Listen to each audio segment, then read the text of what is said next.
Perdana Menteri Malaysia mengadakan pertemuan dengan Presiden FIFA, Gianni Infantino di sela-sela kunjungan rasmi pimpinan antarabangsa di Putrajaya hari ini, 25 Oktober 2025.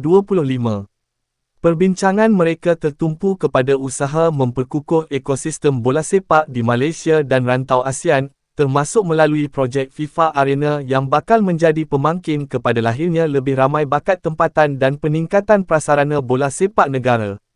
Mereka turut menyentuh mengenai perjanjian pembangunan bola sepak ASEAN FIFA yang merupakan satu langkah strategik membuka lembaran baharu ke arah menjadikan rantau ini sebagai kuasa bola sepak yang disegani di peringkat global.